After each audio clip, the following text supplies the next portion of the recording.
Blog Talk Radio.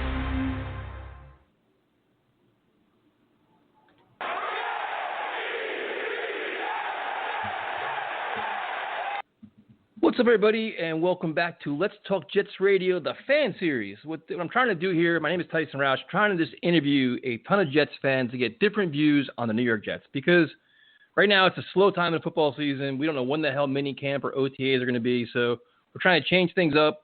I'm trying a new microphone. I'm trying new software, so there could be sound issues. I'm just trying my best here, so we'll see what happens. Now, this next guest is going to be interesting, because my first few of these, I did Dan from Howard Beach. It was good. It was very nice and, fun-filled. Tyrone was a little bit animosity. I did Steve, and Steve was very melancholy and kind of very trying to be professional, which was kind of crazy. And now my next guest, Shaq James. I have a funny feeling he's going to turn this shit upside down. So let's bring on Shaq. What is up, man? Whew. I got a big smile on my face. Oh, man. Oh, man. But Shaq, so hold on. Before we get started, before we go into chaos, give me some background, man. Where are you from and what made you a Jets fan? I'm from Paterson, New Jersey. I was originally a Giants and Jets fan, but my uncle said, that's against football rules and everything, so I had to pick a team, and Chad Pennington was my favorite player, and so, I like the color green, and I said, I gotta go with the Jets, man. I gotta go with the Jets, man, and I've been a Jets fan since. Now, you said Chad's your favorite player. What is some of your favorite memories of this team? Obviously, we killed New England in 2010. Chad bringing us back after he was hurt. He injured his shoulder. That's what made me love him more.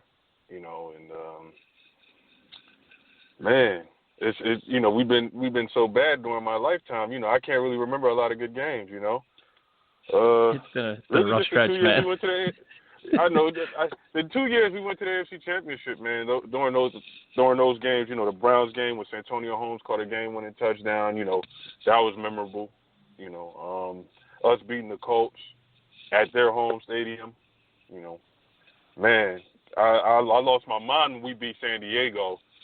Sean Green popped for that touchdown, man. I lost my mind because all we were trying to do was get a first down. He ended up scoring a touchdown, and I went crazy. I was sick as a dog. I had the flu, and I was just going crazy with the flu.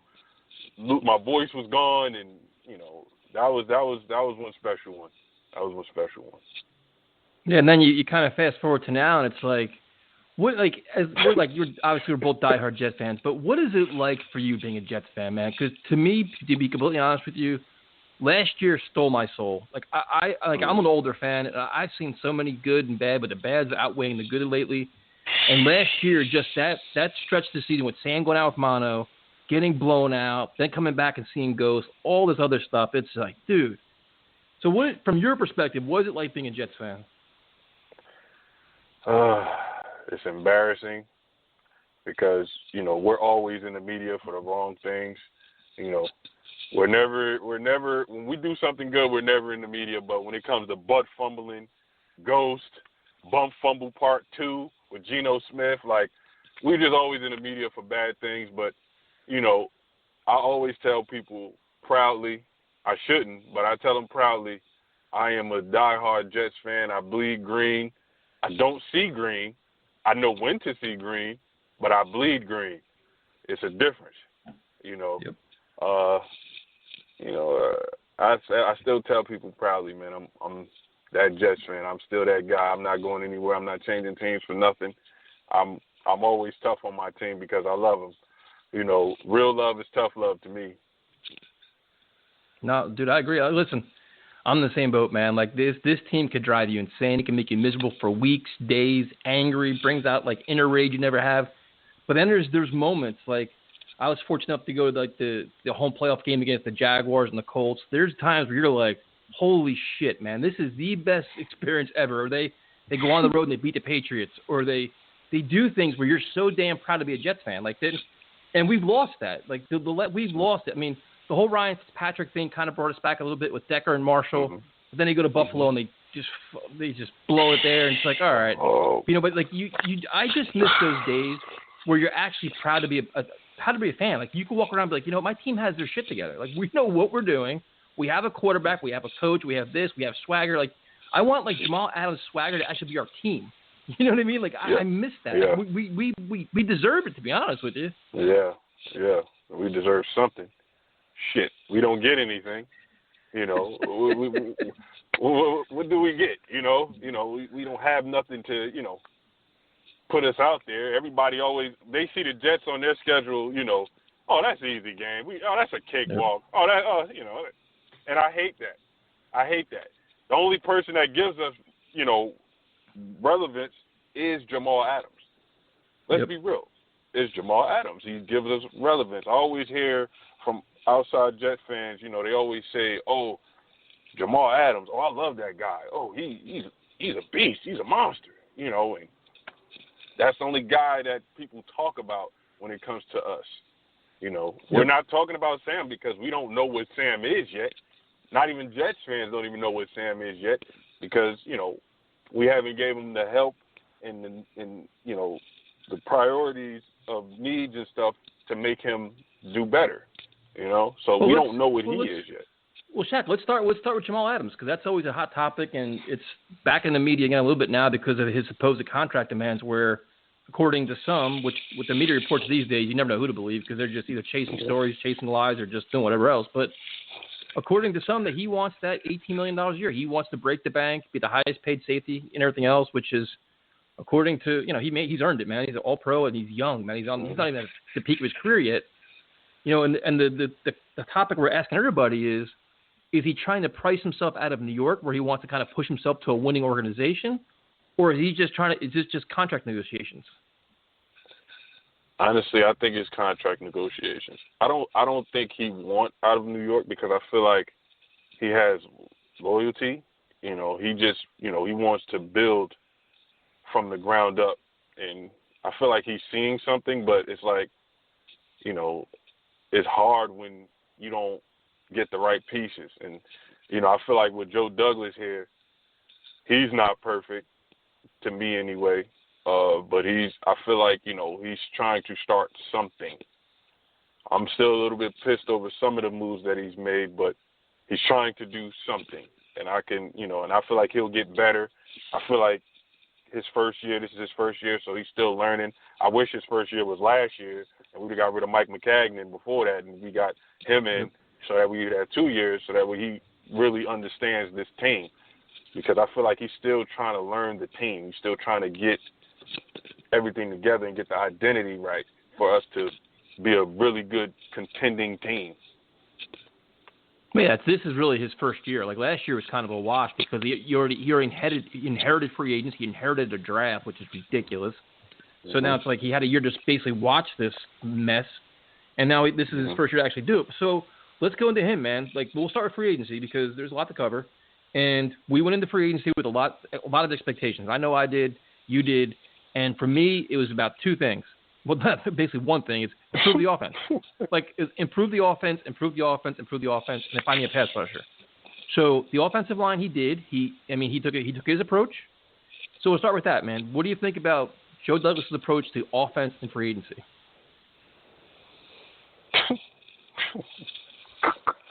Free agency. Free agency. Oh man, we didn't get. I'm still kind of pissed because I feel like we're still kind of at square one, but because we got Becton in the draft, it helps. But free agency, I felt like I don't know what the hell he's doing. I'm still confused. We still got Walford out in free agency, but we signed a 37-year-old running back. And then the Logan Ryan signing, it's confusing me. It's confusing. Well, they didn't sign him yet. They didn't get him yet. Well, talking about it, we have 16 corners on the depth chart already. Why not get a pass rush, Marcus Golden, or Everson Griffin? Why not try to get these guys? Why not try to build up front first? Because our O-line, to me, is still a little bit shaky. I like Alex Lewis. He's okay, but to me he's more of a depth piece. He's not a starter. He's not a starter to me. Because he was part of the tragedy shit that we had last year too. Yep. He's not excused. Nope. He gave up pressure as well. You know, so why not try to get Walford as a number one priority, and then I'm like, I believe you're trying to protect Sam. I believe you're trying to do something for Sam. You signed journeyman receivers. Rashard Perriman is a journeyman. He's technically our number one because we don't know what Denzel Mims is. He's still a rookie. He's still young. We don't know what he is yet. So technically, Rashard Perriman is our number one. And I felt like we had opportunities to get guys. Like, why is Kyler Murray getting all this help, D-Hop and stuff like that? And then you got Josh Allen getting Stephon Diggs. He's getting help. Fucking Baker Mayfield got Odell and Jarvis Landry. That's help. That's helping and protecting your quarterback. That's doing that. They got Jack Conklin for Baker Mayfield. You know, I get into arguments with fans all the time saying, I will take Baker Mayfield over Sam Darnold and all this shit. I'm like, Sam Darnold was playing with me and you at fucking offensive line and fucking cones at receivers. Like, we don't have nothing. You know, it's embarrassing. And I feel like we still didn't address what's needed. I'm not saying go for a star player. I'm saying go for a solid player. Go for a solid player that's going to do something. So would you categorize? Listen, and I'll say that I agree with you. Like, the Becton makes the offensive line a lot better, but they're still. I think their overall depth is better, but they have a lot to prove still. Some of these guys are journeymen, dude. A lot of these guys have George Fant now. George Fant wants to play left tackle. He doesn't want to play right tackle. Like, they have a lot of work to do. I mean, they're veteran players, they're proven players, they're better than they were last year. Will they gel as a unit? I have no idea. I agree about Warford, but then if you have an improved offensive line, Sam in theory should be better. The running game should get established. But to me, with the receivers, I agree. And I would have brought Robbie back. To me, everybody's bitching and moaning about money. I don't really understand that. I would have brought Robbie back. Yeah. Perriman's got a lot to prove. They have a lot of speed, but it's like, are these guys going to be reliable? If they're dropping passes, not running good routes. And the concern I have now is I think the expectations for Mims already are too high. To me, it's just we got to keep in mind, it's a rookie. He's not a first round draft pick. I mean, it's weird, man. Like, I would make a move now. I would still go out and try to find somebody else. I would go sign Taylor Gabriel. I'd make a move. I keep bringing as many guys in as possible.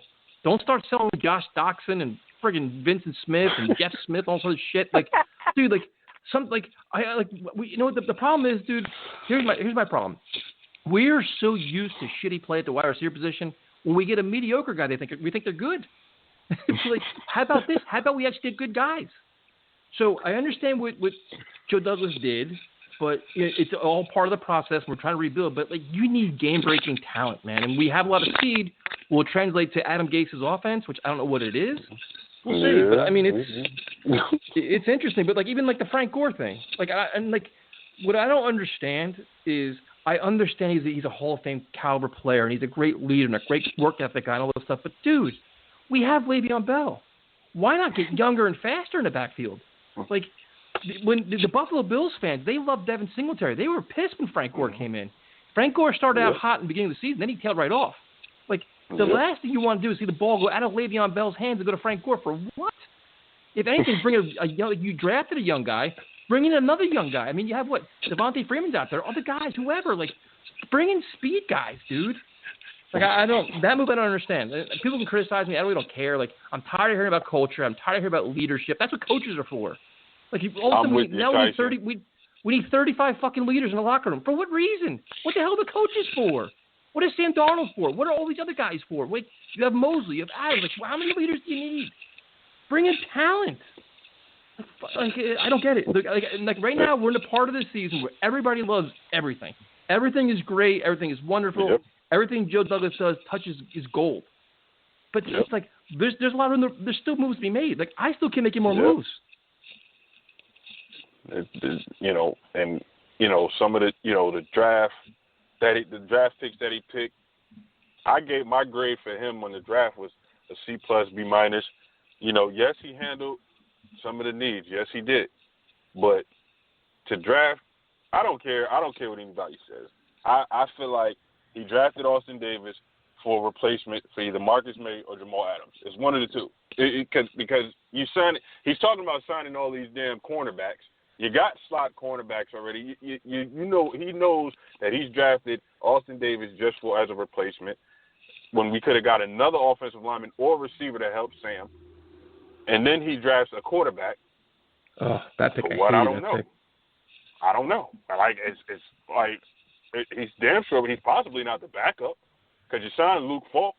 So why waste a good, somewhat early pick? Well, they signed David Fales, not Luke Falk, but they still suck equally the same. Sorry, David Fales. Yeah, they're the same. Yeah, so we don't know what's going on. You know, you signed 17 middle linebackers, you signed 17 tight ends, you signed 17 cornerbacks, and none of them are needs.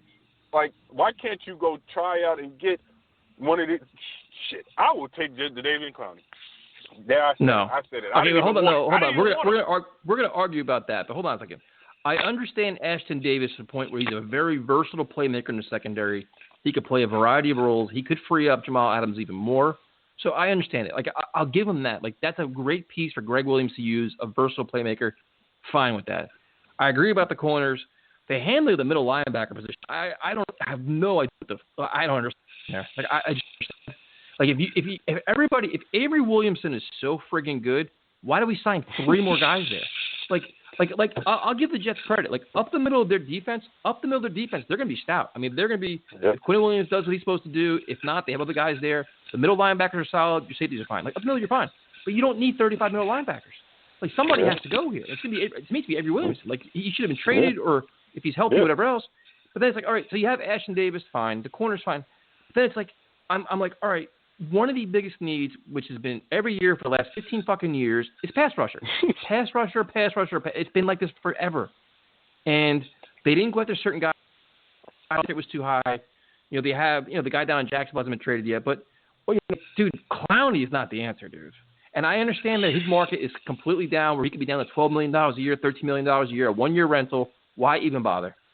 Because what are you getting? You can't give him a long-term deal. He can't stay healthy. And he's not a 10-12 sack guy. He'll get you pressures, but like, it's not. To me, he's not the answer you're looking for here, man. Like, I would take Marcus Golden. I've been saying it for 5 months now, but I would hope hopefully this guy in the draft they got can do something. But to me, that's the missing puzzle. To add like Logan Ryan makes sense. He's a quality player, but if you're worried about money, like everybody keeps saying, they're so strapped for cap space. Well, then shit, go after a pass rusher then.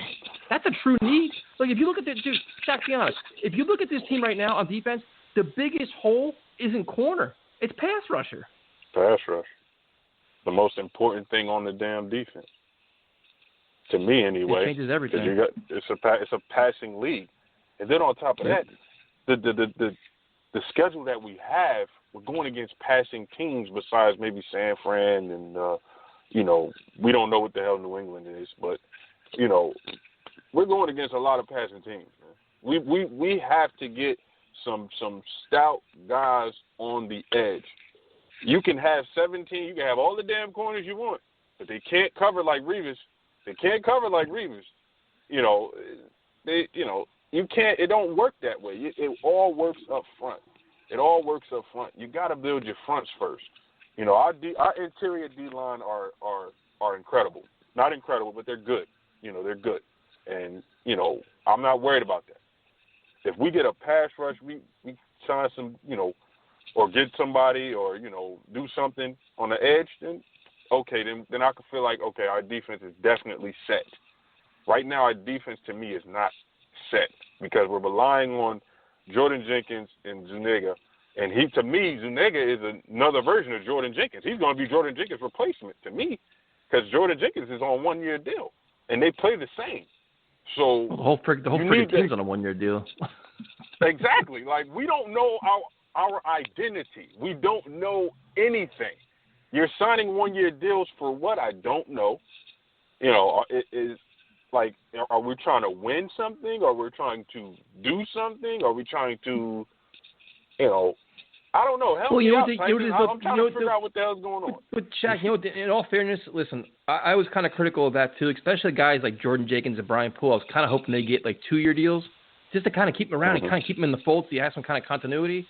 But the way free agency went and all the uncertainty around just, I guess, the new NFL deal, the new TV contract, all these different things, I guess, it's just, I think a lot of things just changed, man. And it's just, the money wasn't where people thought it was going to be. And I think, that I guess that's kind of where it went. I don't know. I mean, Jordan Jenkins got, what, $3.5 million, which is crazy. I thought he'd be like a $7 or $8 million player. Yeah.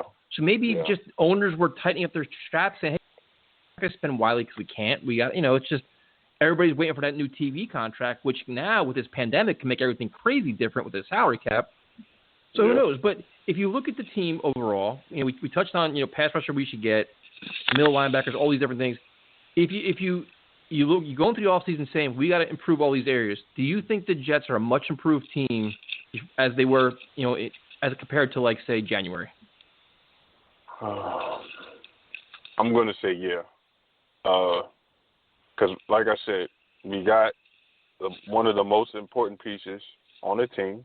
It's a left tackle. So, that's a good starting point. We got cornerbacks. I feel like we kind of went. No, I'm not. No, our receiving core is kind of the same. Our O-line got a pinch better to me. Not a pinch, but maybe a little bit, a good chunk because of left tackle, and then the center.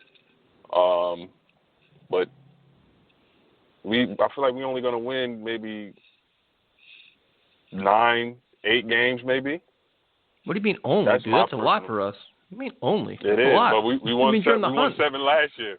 We won 7 last year, so that's just a game above. That's just a game above this year. All right, so then you got the return of C.J. Mosley, which could be a big addition if he stays healthy. So you're saying we could be much improved. So now the next hot topic in Jets Nation is who's there more pressure on, Sam Darnold or Adam Gase? Oh, easily Adam Gase. This is why is this? Why do people? This is that's easy. Why is all the pressure on Sam when he hasn't had help? He hasn't had the caring and love like all these other young quarterbacks got. I feel like if Sam had help, because he's still doing good without the help. Yep. Not, people think he's doing, bad or, mediocre. I feel like, shit, he had, 19 touchdowns and, 12 interceptions maybe or 11. I feel like that's pretty good for, the team that he had around him. We just Adam Gase just need to get his shit together and stop being a stubborn prick. That's what you just need to do. No arguments here. I'm not gonna lie to you. I was one of the guys that actually had some hope for Adam Gase when he first got signed. But after a while, I'm like, this guy is really stubborn. Like what he don't, why are you not giving the ball to Le'Veon Bell? Why are you, not spreading the offense and, making Sam look a little bit decent, especially that New England game. That New England game, that was horrific. You didn't do anything to help him. Bill Belichick ate everything on that fucking team, on that offense, killing us. We were on our high horses when we played Dallas after we beat Dallas. And, people had high expectations. Like, they had us beating the New England Patriots. And New England came in and killed us by 30. By 30. By fucking 30. And the thing is, though, but the problem I have with Adam Gase, and listen, I agree with everything you're saying, and it's like to me there is so much pressure on him to have this offense better this year and have Sam Darnold just flourishing and everything else. But it's like, and you touched on it perfectly. You said the exact right. He's stubborn, dude. He is so stubborn, and he's so stuck in his ways. And you see it in the play calling. Because we'll sit there and watch games. Dude, I'll be 15 beers in. I'll be hammered. I'll be like, that's a throw play. That's a running play. I know what this is going to be. That's a screenplay. Like, dude, I can call the plays myself. Like, what's coming. And if I know what's coming, they know what's coming. And after the scripted plays are over, the next 10 plays go right to shit. And then in the middle of the third quarter, he figures it out again. Then they get a little bit more. They get a little more things, and I'm like, this has got to change, man. Like, it's just not good. And now it's like all the excuses are gone because now you should have a running game. And now I want to see him be creative with Le'Veon Bell. You know, and then they so misused Montgomery last year and Bilal Powell. It's terrible. But now it's like, all right, what is, like, we don't even know what an Adam Gase offense is. So we have no idea. Like, what is it? A passing offense? You know, like, we don't even know what we have. I'm guilty of looking on, you know, film and tape and on what he likes to do, but it looks like it's a lot of crossing routes and screens. That's what it looks like. There's a lot of crossing routes and screens. That's what it looks like his offense is. Basically, you know, high and low routes. That's what he does with his offense. And, you know, I don't understand. I don't know how that works. He should have decided to run the ball and help Sam out. And, you know, like I said, it starts with upstairs as well. You know, you had options, man. We got trade. We can get some trades, man. Like, we need to do something. You know, I'm not a fan of Juju. I like Juju, but I'm not really that big of a fan. But I feel like, why not try to get that guy due to the connection with him and Sam from USC? You know, why can't we just do something like that? You know, like, if they're not signing him, obviously they're, you know, either they don't want him or, you know, they see something wrong. So why don't I try to, you know, help Sam and get a decent guy in here? Because he's better than what we have. If we do get him, he will be better than what we have, you know, and their connection should be good, you know. So that's why I didn't you know, why can't we make trades like Buffalo and all these guys and do all that shit? It's a fair point, and that's something. It's like we said it. It's so funny because I'm an older fan, dude, and I've been through this, and that's why people always call me negative, and you're so cynical, and you're always down. Like, the problem I have, and I admit to it, is I've seen a lot of these mistakes before. I saw it with Mark Sanchez. I saw it with Geno Smith. Yeah. I've seen the same mistakes where it's like you gotta, like, at some point you gotta surround your quarterback with talent, and other teams have done it. Like, and you mentioned it, and it's like you look at Baker Mayfield. If he didn't have a lousy coach last year, he probably would have been awesome. Or Kyler Murray is just being surrounded with every little friggin' weapon known to man. Or, you know, even Josh Allen. Like, people like to criticize the Buffalo Bills.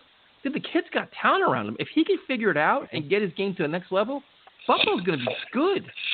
Yeah. So now it's like, okay, we're kind of like, you know, we're kind of like clearance shopping. We're getting all these guys $4 million, $5 million, all this.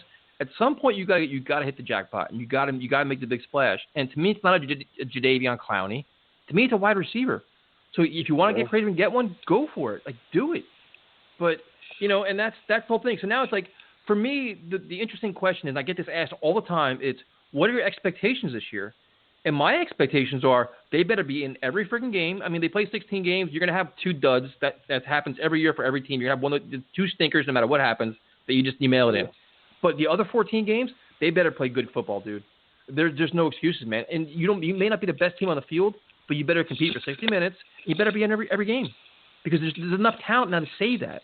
Like, you improve the offensive line, you have serviceable corner. Like, they have enough talent to be there. There shouldn't be a wash season. Like, you win 7-8 games, and that should be expectations.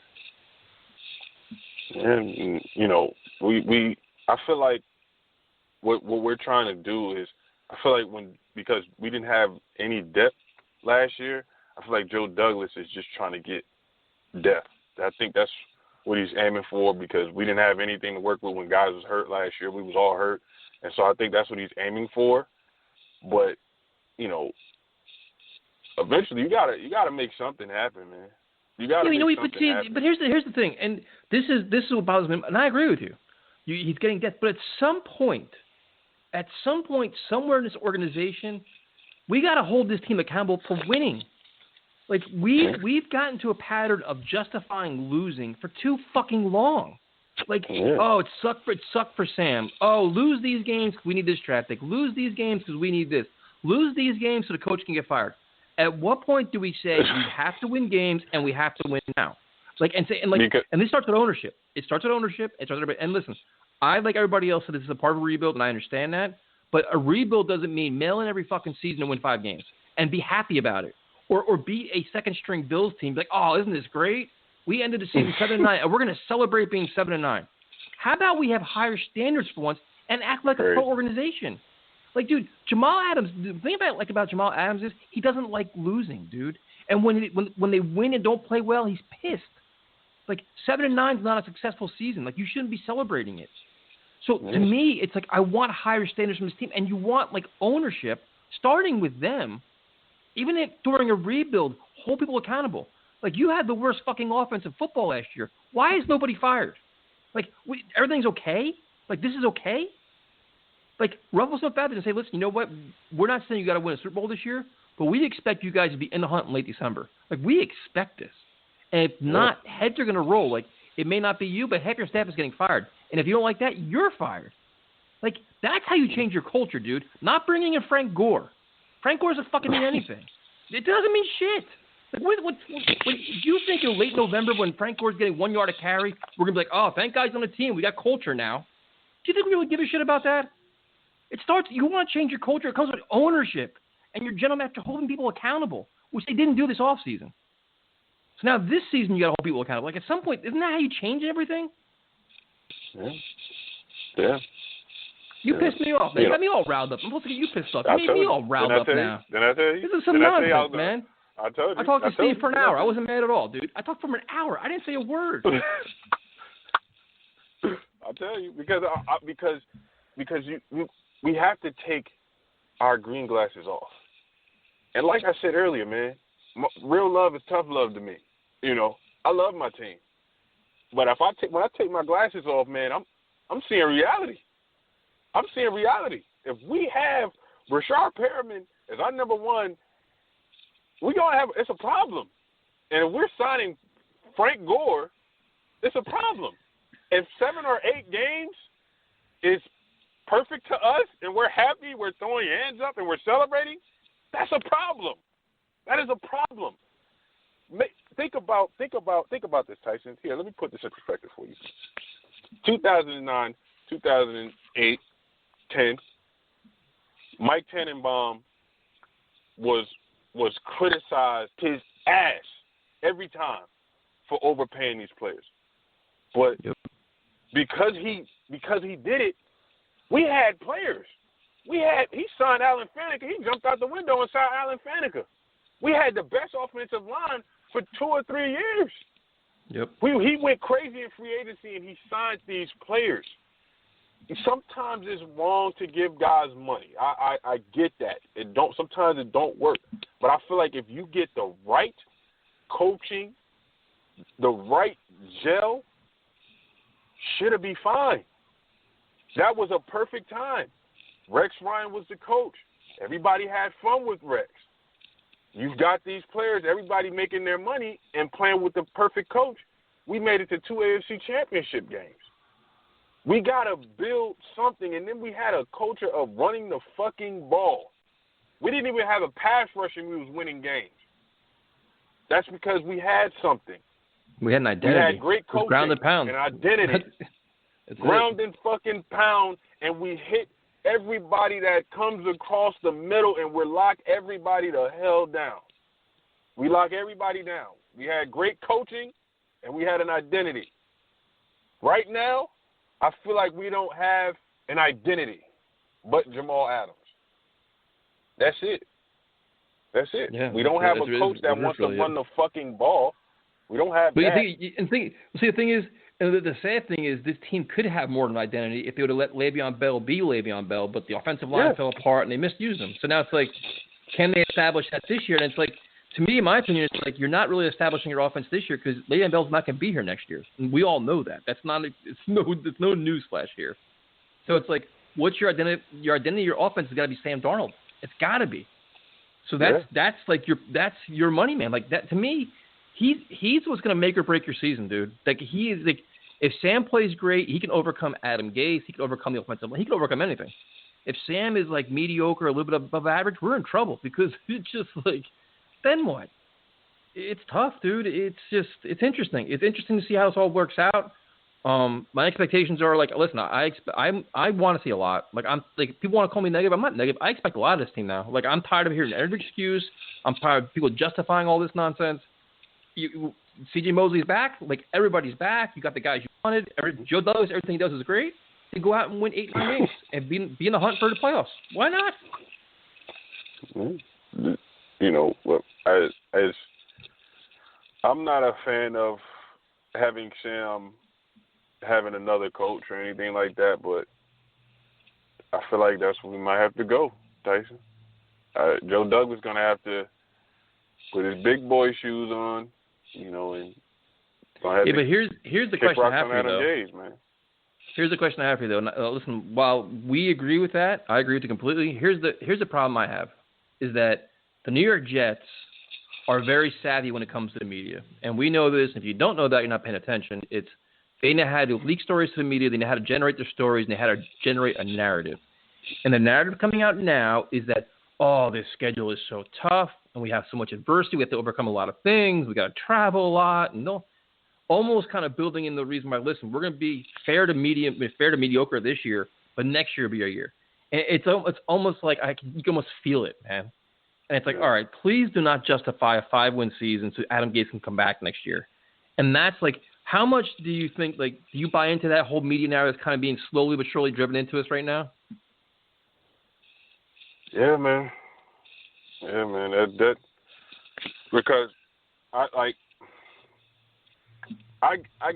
get what's going on, but I feel like Adam Gase is more of a offensive coordinator. He's not a leader of men. Let's put it that way. He's an offensive coordinator, and you know he has to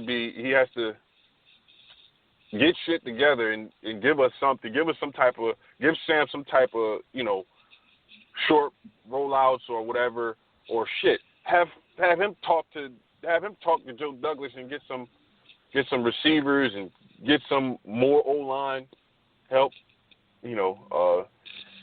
Media. I hate how we try to feed into the media thing because you're right. Because that's what we did with the Tebow shit, and that turned out very bad. But the Jets are they're all about the media, man. They like to control the narrative. They react to the media. I mean, it's a situation that's never going to change as long as Woody Johnson and Chris Johnson own this team. They're so paranoid about it, and it's just the way they handle things. But it's just that's my concern. Where if Jet fans as a whole over and over and over for the next 3 months keep hearing about how many challenges this team is facing and how tough the schedule is, it's almost like lowering our expectations. When honestly, I want to hear the complete opposite, where it's like, dude, I want to hear, listen, this is a year we got to win 8 games at least, if not or more. Like, yeah, and the thing is, listen, the team could play better than last year and have a worse record, but at least have that expectation. Like, let's all expect more from them, from top to bottom. Like, why not? Like, what's wrong with that? They're not hearing that. They're hearing cha-chings. They're hearing cha-chings. That's all they hear. Money and shit. Well, that's all they hear. There's gonna be no fans in the stands. They can worry about that. Yeah. I hope this is a fucking wake up call. I hope this is a wake up call. I really hope this kicks them in. So Shaq, I asked you a bunch of questions, man. We did almost 40 minutes. Do you have any questions for me, man? I let Steve ask me some. I let Dan ask, and anything you want to ask me?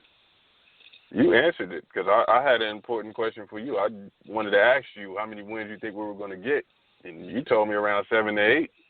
So yep. you answered my question. If this team stays healthy, there's no reason why they can't be in every game. They just have the ability to do it, and they are going to play tougher teams. Which, all right, listen, that's fine. But I think they should be 7 8 games. They should be right in the hunt, man. They really should be. Yeah. If you get every year you have those 1 or 2 bounces that make you like a 7-9 team or a 9-7 team. Every year you have it, or 6-10, 10-6. It's like Parcells used to always say that there's like 1 or 2 plays in every game that dictate your entire season. So will they finally get the breaks? Will they not have 45 guys in injured reserve? Like, can all these things finally change and get some good luck? I mean, if that happens, it just it could happen. I mean, it's not crazy to say so. I'm not. My problem is I'm not a Gase fan. Like I just don't like. The weird thing is, Frank Gore is the first guy to say he's an Adam Gase guy. He's the first one to come out and actually said it. That's probably because he's freaking senile. But, like, right? He like, just want to stay on the Ty team. Montgomery yesterday. Like, they asked Ty Montgomery, like, give us one word on Adam Gase. It wasn't, like, leader, motivated. It was, like, obsessed. That's the word? Yeah, like, that's not good. It's just... That's not good. So, I don't know, man. I'm dying to see we hear football. about Rex. We hear about Rex. You know, Rex just Players said, man, loved him. go ahead, man. Players love players coach. You know, do your thing. You know, let it, you know. And the last two coaches, I feel like they have no clue what's going on out there. Well, I mean, to be fair, a lot of players that they signed, they want to play with Greg Williams on defense.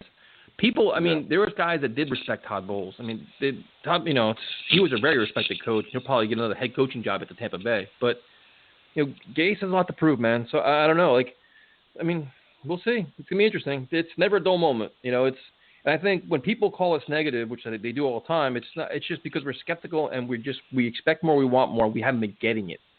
And to see a lot of things, the moves they made, there's always like you said, the green colored glass side where like everything is great. Then there's a side where everything sucks, and there's somewhere in the middle what really exists, you know? So, see what happens, man. So what else, man? Oh, the one thing I got to ask you is, how can everybody follow you, man? Because you're going to be, after this one, you're going to be getting some tweets.